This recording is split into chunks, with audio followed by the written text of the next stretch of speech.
beautiful hats, fashionable gloves. The pretty girl has everything. But first, she has wonderful cream puff. Cream puff by Max Factor. With a kiss of a puff, this perfect blend of creamy base and sheer powder creates her flawless complexion.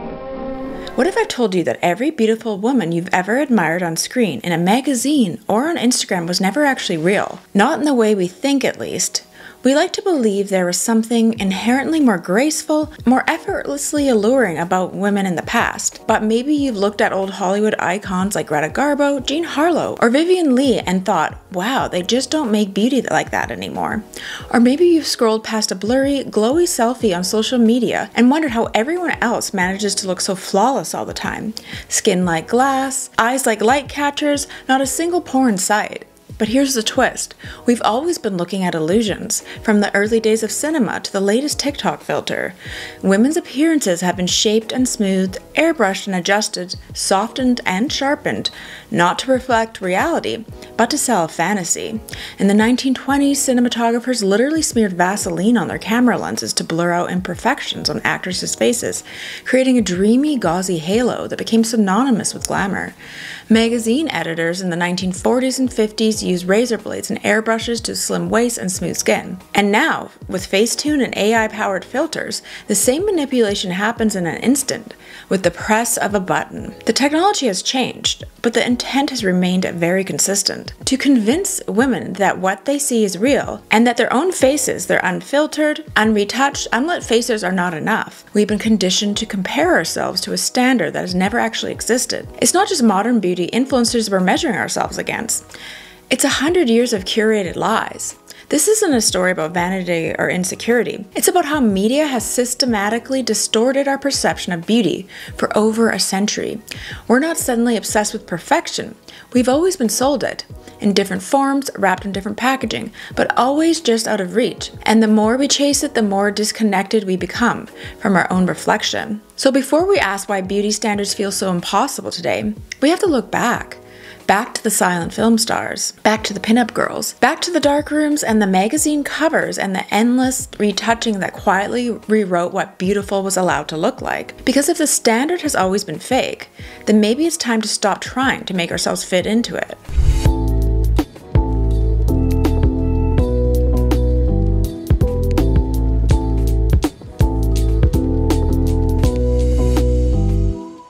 Chapter 1, the original soft filter, 1920s Hollywood glamour. Long before you could tap a screen to erase a blemish or lift a cheekbone, Hollywood was already hard at work creating the illusion of flawless beauty. In the 1920s and 30s, during the golden age of silent film and early talkies, cinematographers and directors developed their own analog toolkit to manufacture perfection, one that relied not on digital manipulation, but on grease, gauze, smoke, and shadows. At a time when film technology was still relatively primitive, these early beauty enhancements were anything but subtle. Cameramen would smear Vaseline or petroleum jelly directly on the camera lens, or stretch silk stockings over it to create a soft, diffused glow that erased fine lines, enlarged eyes, and made skin appear luminous. This was the original beauty filter, and it existed decades before the invention of even basic retouching tools. The manipulation didn't stop at the lens. Lighting design became a form of visual sculpting, especially for female stars. Entire lighting rigs were constructed specifically to flatter an actress's facial structure, sometimes involving dozens of spotlights or intricate bounce techniques to create just the right amount of glow and shadow. Greta Garbo, for example, was famously lit with a custom butterfly light that cast symmetrical shadows under her cheekbones and softened the texture of her skin. Marlene Dietrich, another beauty icon of the era, was so involved in her own lighting that she often worked directly with the crew to control her angles and shadows. These women weren't just beautiful, they were engineered to be beautiful on camera. What's striking is how blatantly different the treatment of men and women was on film. Male actors were typically lit more plainly and filmed in sharper focus. Their wrinkles, scars, and pores were often left visible, almost as if rugged realism enhanced their masculinity. Female characters, in contrast, were veiled in gauzy halos of light. If you've ever watched a black and white film and wondered why the male lead looked like he walked in off the street while the female lead looked like she descended from Mount Olympus, that wasn't just good genes or movie magic. It was intentional, gendered manipulation. One that trained audiences to expect perfection from women and reality from men. These techniques quickly jumped from the screen into magazines, advertisements, and photography studios. Women saw these dreamlike depictions and internalized them as standards. Magazines like Photoplay, Motion Picture, and Modern Screen showcased stills from films or heavily retouched portraits of starlets with glowing skin and doll-like features. What had once been a cinematic illusion designed for 35mm film reels suddenly became a social expectation. Women were bombarded with an image of beauty that no real person could achieve without professional lighting, Vaseline lenses, and hours of preparation. But those details weren't visible to the public. All they saw was the final product. In that way, the 1920s and 30s established a dangerous precedent that beauty was performative, malleable, and above all fake. But the illusion was so seamless, so consistent, that it was easy to believe it was real. The beauty standard was no longer a reflection of nature. It was a cinematic construct, sold back to the public as truth. Women began comparing themselves to these celluloid goddesses, just as today we compare ourselves to Instagram models and golden hour lighting, using the Paris filter and a dozen layers of smoothing and retouching. And yet, despite knowing on some level that what we're seeing isn't real, we still internalize the standard. We still feel like we're falling short. The same was true in 1933 as it is today. Even then, women were investing in cold creams, face powders, and new hairstyles in a desperate attempt to resemble the angelic faces staring back at them from the big screen or magazine covers. Beauty became a performance you had to rehearse and a production you had to produce. Perhaps most disturbing is how early this message took hold, that a woman's face must always be presented, perfected, and polished for consumption, not to appear human, but to appear beautiful. And as the camera evolved, so did the lie. But the foundational belief that beauty is something to be engineered, not embodied, was already locked in place. So it begs the question, at what point did we collectively decide that looking human just wasn't good enough? Chapter 2. War, Pinups, and the Rise of the Perfect Woman. By the time the 1940s rolled around, the world was at war and beauty became more than a personal expression. It became a patriotic obligation. While men were sent overseas, women were asked to keep up appearances back at home. Quite literally, beauty was no longer just a feminine pursuit. It was tied to national morale. To be beautiful was to be hopeful. To wear lipstick was to show resilience. And no figure embodied this fusion of glamour and duty more than the pinup girl. The pinup was a phenomenon. These images were mass-produced and distributed to soldiers as a visual escape. Cheesecake portraits of smiling, flirty, hyper-feminized women were meant to boost spirits and remind servicemen of what they were fighting for. Rita Hayworth's satin nightgown poster was so iconic, it was tucked into Baroque's walls all over Europe. Betty Grable's back-turned pose in a one-piece swimsuit became the most requested photo in the war. But what many didn't realize, or preferred not to acknowledge, was that these images were far from natural. They were heavily staged, meticulously lit, and often retouched beyond recognition. Skin was smooth, waists were cinched, and every line, mole, or freckle that betrayed real human texture was erased with airbrushes and scalpel-thin razors of film negatives. And in many cases, these photos were even painted over by artists to enhance curves, brighten eyes, and add an impossibly radiant glow. This wasn't just about creating fantasy for men at war. It was about creating expectation for women at home. The very same images that soldiers pinned inside their lockers appeared on newsstands and in beauty campaigns, sending a not-so-subtle message to American women. This is what femininity looks like, even in wartime. Even while working 12-hour shifts in ammunition factories, women were expected to look polished, sexy, and cheerful. The idea that beauty and labor could coexist seamlessly was marketed as empowering, but it was deeply contradictory. You were supposed to be both Rosie the Riveter and Rita Hayworth, strong, capable, and desirable. Functional and flawless, never mind that cosmetics were rationed, access to salons were limited, and many women were sleep-deprived from balancing wartime jobs and domestic duties. The standard remained: look like a pinup, or risk being seen as having let the side down. Publications like Vogue, Ladies' Home Journal, and Life continued to push these idealized images, filled with impossibly poised women in crisply ironed skirts and perfect curls. These weren't documentary-style glimpses of real life during wartime. They were fantasies dressed up as lifestyle guides. Advertisements offered beauty routines for the busy war worker, suggesting that all it took was 5 minutes and a smile to stay glamorous on the factory floor. But the truth was that these routines required time, products, and freedom most women didn't have. Behind the glossy surface was a deeper anxiety, that without constant visual maintenance, a woman might be seen as slipping, not just in attractiveness, but in patriotism, that her femininity, just like her eyeliner, could fade if she wasn't careful. The underlying message was clear. The war might end, but your duty to stay beautiful never would. What's striking is how eerily similar the pressure feels to our current moment. Just like women in the 40s were expected to emulate Airbrushed pinups, women today are expected to live up to the filtered, curated imagery of influencers and content creators. Even the language has survived. Phrases like effortlessly beautiful, natural glow, and flawless skin still dominate marketing campaigns, masking how much time, money, and digital trickery goes into achieving those looks. It's the same fantasy dressed up in modern packaging, and yet we often romanticize the 1940s as a simpler time. The hairstyles, the red lipstick, the nipped-in waist, they feel iconic, almost comforting in their vintage charm. But the illusion of simplicity is just that, an illusion. Beneath the surface was a staggering level of performance. Beauty wasn't incidental, it was demanded, and it was achieved through artifice, not ease. So when we ask ourselves why beauty standards today feel so relentless, why we feel the pressure to post, polish, and perfect our every selfie, we have to remember this isn't new. If women were already being airbrushed into ideals before Photoshop even existed, then we're not the first generation to chase an unattainable image. We're just the latest. Which raises the question, if the perfect woman has always been manufactured, who are we really trying to become? Chapter 3. Analog Photoshop, the 1950s to 70 retouching boom. By the 50s, image manipulation had not only become standard practice, it had become a full-blown industry. Entire careers were built on the ability to sculpt beauty in the darkroom, long before anyone had ever heard of Photoshop. Photo editors, almost always men, held the power to literally redefine a woman's face, and they wielded their airbrushes like surgeons. Armed with scalpels, brushes, ink, and chemicals, they could elongate necks, brighten eyes, erase blemishes, soften skin, and even alter the contours of the body. The changes were often drastic, turning photographs into polished fantasies of femininity that bore little resemblance to the real women who had posed for them. Magazines like Harper's Bazaar, Glamour, and Ladies' Home Journal leaned heavily into these manipulations, producing cover images so pristine they bordered on surreal.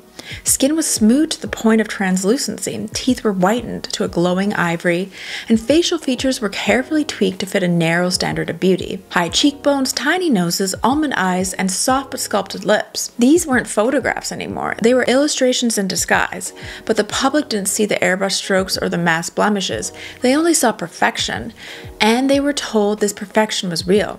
The impact on mid-century American culture was profound. The post-war economic boom ushered in a new era of consumerism, and the ideal woman was rebranded as the stylish suburban housewife. She was expected to maintain a sparkly home, raise well-mannered children, and look like Doris Day while doing it. Grace Kelly's regal elegance and Audrey Hepburn's gammon beauty became the benchmarks for everyday femininity. But what was rarely acknowledged was that these women too were edited into a myth. Even in casual snapshots and behind-the-scenes footage, lighting was manipulated, angles were chosen strategically, and imperfections were carefully obscured. Their public image wasn't just polished, it was curated to perfection. And the reach of retouching didn't stop at Hollywood. Even average Americans found themselves caught in the web of image control. Department store catalogs like Sears and Montgomery Ward retouched their models extensively, ensuring that even the most ordinary pair of slacks or kitchen aprons was shown on a flawless body. School portraits, yes, even high school yearbooks, were often airbrushed by local photographers who offered retouching services as a default add-on. A teenage girl with a pimple or crooked smile might find her own face subtly altered even without her realizing it. The message was loud and clear. Even your memories weren't allowed to be imperfect.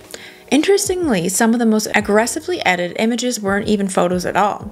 Beauty advertisements during the 50s and 60s frequently relied on illustration, not photography, to sell their products. Foundations and powders were shown on painted faces, with skin so flawless it could never exist in real life.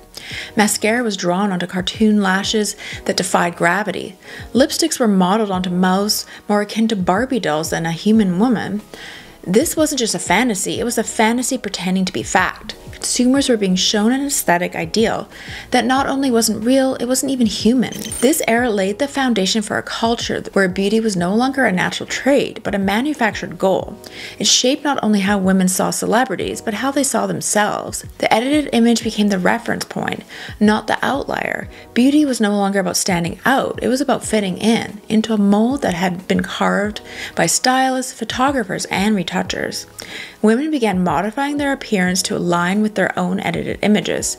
Cosmetic contouring, nose shaping with powder, and even surgical enhancements like chin implants and eyelid lifts gained popularity, all in the pursuit of looking more like a picture-perfect version of themselves they saw in photographs. This disconnect between how women looked and how they were supposed to look led to a deeply internalized beauty anxiety, one that never fully faded.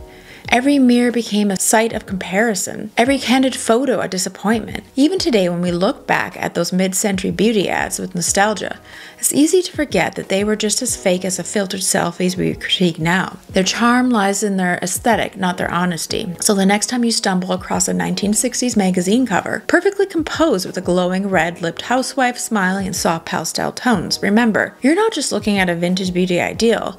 You're looking at a vintage Photoshop, a carefully airbrushed fantasy pretending to be normal. And the scarier part, we believed it. Chapter 4, Enter Photoshop, Digital Perfection in the 1990s and 2000s. When Adobe Photoshop was released in 1990, few could have predicted just how radically it would reshape the way we see beauty. In a matter of years, this sleek digital tool transformed image manipulation from a niche, behind-the-scenes specialty into an industry standard. What once required hours of meticulous work in darkrooms, scraping negatives and razor blades, blending ink, adjusting lighting with chemicals could now be achieved with a click, a drag, or a brush tool on a glowing computer screen. Imperfections that once had to be worked around could now be effortlessly erased. Wrinkles disappeared, eyes sparkled, skin glowed like porcelain, and bodies morphed into impossible proportions. And perhaps most importantly, these changes could be done in secret, quickly, cleanly, and invisibly. The 1990s marked the beginning of a new kind of visual language, one where perfection was no longer aspirational, it was expected. Magazines, billboards, CD covers, and cosmetic campaigns were suddenly populated with images of women whose features had been digitally refined into a kind of flawless sameness.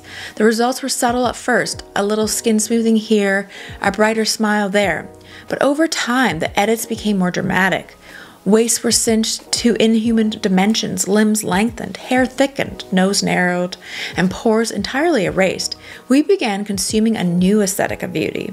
Hyper-real, synthetic, and disturbingly inconsistent. It wasn't just adults who were being retouched either. Teen magazines like 17, Teen People, and YM were filled with cover stars who looked like digitally altered dolls. These were young girls, barely out of high school, whose faces were so airbrushed they didn't seem to have any texture at all. Even children's networks got into the act. Stars on the Disney Channel and Nickelodeon were often subtly edited in promotional materials.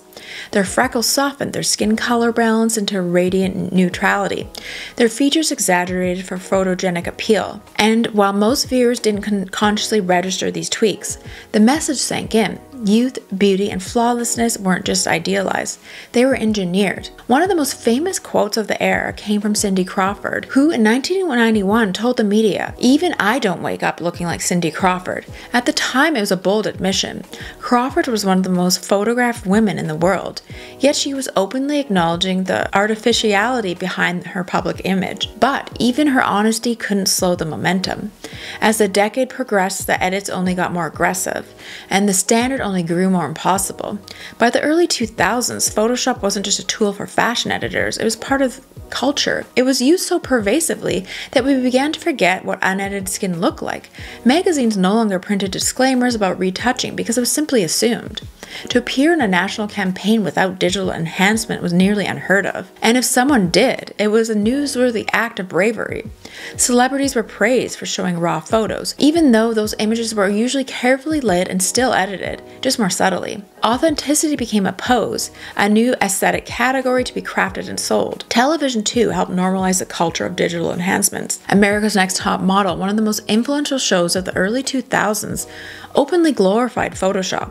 Contestants were praised for their natural beauty, but their final photos were often retouched. They looked like paintings. Tyra Banks might applaud a model's unique bone structure, only for her jawline to be digitally shaved or her eye color enhanced in a post. It was an unspoken contradiction.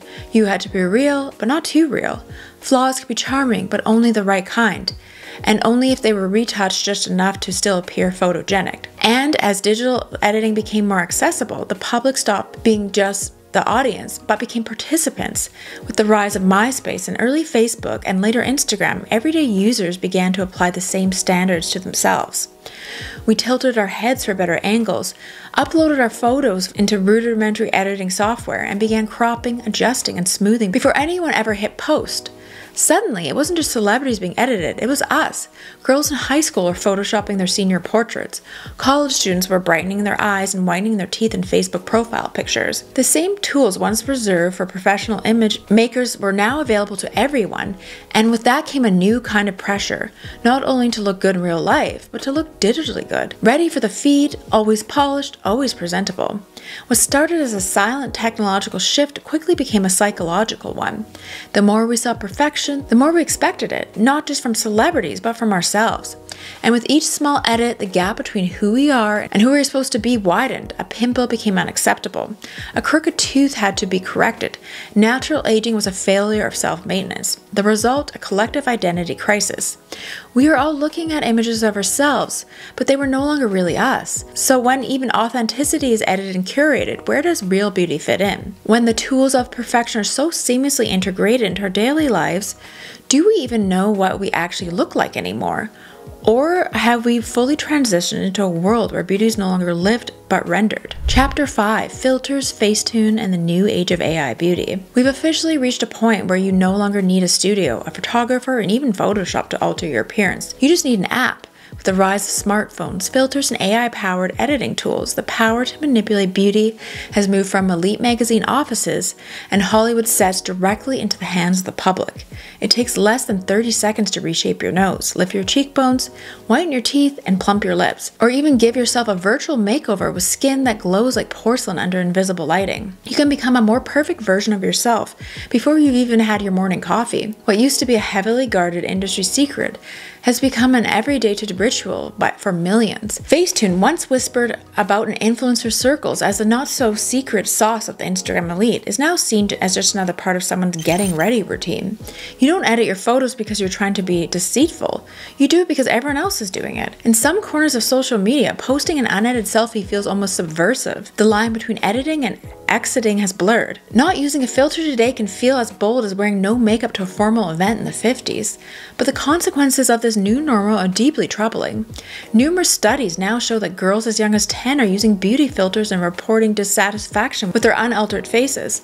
They're comparing themselves not only to celebrities and influencers, but to themselves, or rather a digital, hyper-curated versions of themselves they see on their screens. It's not just a fear of not being good enough compared to others, it's a fear of not being good enough compared to your own filtered face. We've essentially gamified our self-image, and it's taking a psychological toll.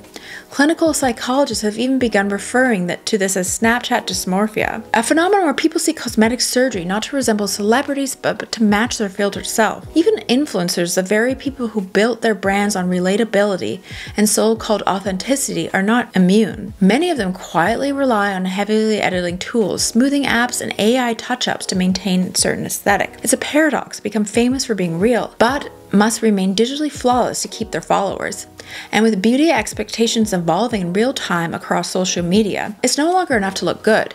You have to look effortlessly good, as if you simply wake up dewy-skinned and symmetrically featured. It's striking how much this mirrors the earliest days of cinematic beauty manipulation. The Vaseline-covered lenses of the 20s softened the reality of women's faces in the name of glamour. Today, TikTok bold glamour filters does the exact same thing, but with terrifying precision. Your jawline sharpens, your lashes thicken, and your skin evens out, and it all happens automatically in real time as you record yourself. And just like in the early days of Hollywood, these illusions aren't seen as falsehoods, they're consumed as truth. We've come full circle, except now we are not just the starlets being airbrushed, we are also the director, the retoucher, and the audience. We create these versions of ourselves, present them to the world, and then measure our worth by the response. Did we get enough likes? Did our face look snatched enough? Did we keep up with the latest beauty trend? We become curators of our own digital selves, constantly tweaking the image, but often feeling emptier the more perfect it becomes. Even the rise of the so-called raw or unfiltered selfies has become a kind of performance. When celebrities post a no-makeup photo, it's rarely raw in literal sense. The lighting is still flattering, often during golden hour or under ring lights, and there's a practice effortless to the pose. Maybe the freckles are left in, but the skin is still impossibly smooth. This is authenticity aestheticized. It's realness with a glow filter. And while it's a step away from the cartoonishly altered Instagram face, it still sends a message. Even your natural self must be beautiful in a very specific photogenic way. What makes this era particularly confusing is that the tools we use to shape our beauty are now embedded into the platforms themselves. TikTok filters are preloaded, Instagram auto-adjusting lighting, AI tools can generate an entirely new version of your face from a single selfie, offering a glimpse of a better you that feels both uncanny and strangely addictive. Beauty isn't just enhanced, it's automated. And the line between who we are and who we perform has become increasingly difficult to define. So how do we reclaim our reflection in a world of infinite filters? How do we learn to see ourselves truly? See ourselves when every mirror, screen, and camera offers a version of ourselves that has been smoothed, brightened, and sculpted. Is it even possible to opt out? Or has the performance of perfection become too ingrained? Maybe the answer lies not in throwing away the filters, but in remembering that every generation of women before us was told the same lie, that their faces weren't quite good enough. The difference now is that we're the ones holding the tools, and we get to decide how to use them. Over the last 100 years, the tools we've used to manipulate beauty have evolved, from grease-smeared lenses, razor-sharp negatives, to AI-generated filters and facial mapping algorithms, but the impact remains heartbreakingly the same. From the silver screens of the 1920s Hollywood to the front-facing cameras of TikTok, women have been asked to measure themselves against images that were never really meant to reflect reality. These weren't portraits, they were projections, carefully curated, technically enhanced, and completely unattainable. The tragedy of this illusion isn't just in the editing itself, it's in the internalization of the lie. We've been taught quietly and consistently that unfiltered means unfinished, that a visible pore, a smile line, and a shadow under the eye is a flaw to be erased, not a trace of life lived, that our raw natural faces are only previews, and that beauty is something we must work towards, sculpt, conceal, and adjust. Somewhere along the way, perfection stopped being an aesthetic ideal and became a moral one, as if being beautiful meant being more worthy of visibility, of love, of value. But the truth, if we really step back to see, is that perfection has always been a performance, a production, a trick of the light. The sirens of early Hollywood were caked in powder and veiled in gauze. Their glow was engineered, not innate. The pin-up girls of the 40s were painted into submission. The housewives of the 50s were smooth in the darkroom. Even the authentic influencers of today rely on light editing apps, aesthetic filters, and flattering algorithms to maintain their carefully effortless images. What's changed isn't the pressure to be perfect, it's how accessible the illusion has become. And maybe that's where we can finally start to shift. Maybe the answer isn't rejecting beauty altogether, but in recognizing it for what it is, a constructed narrative, a glossy mirage designed not to reflect who we are, but to sell us who we're not. If we can see the scaffolding behind the spectacle, the lighting tricks, the smoothing tools, the filter presets, then maybe we can stop blaming ourselves for failing to measure up. Maybe we can begin to forgive ourselves for looking human, because no one has ever truly looked like the images we've worshipped. Not the movie stars, not the models, not the girls on Instagram. The fantasy was never meant to be real. It was meant to be sold. But behind every airbrushed photo, every flawless selfie, there's a real person just like you, quickly wondering why they don't look like the person they're pretending to be. So here's the question I want to leave you with. What's one image, past or present, that made you question your beauty? Maybe it was a magazine cover, a TikTok trend, a yearbook photo. Whatever it was, let me know in the comments below. I'm always curious. I always forget too, like even I know all these filters and stuff exist, but never really thought like old Hollywood they were doing that. I just didn't think about it, I guess, so it's interesting to think that it was always there in one way or another. So thanks for watching. Let me know in the comments below. Don't forget to download Solitaire Grand Harvest for free using my link below or scan the QR code on screen. Join me and the Smurfs and you'll love it.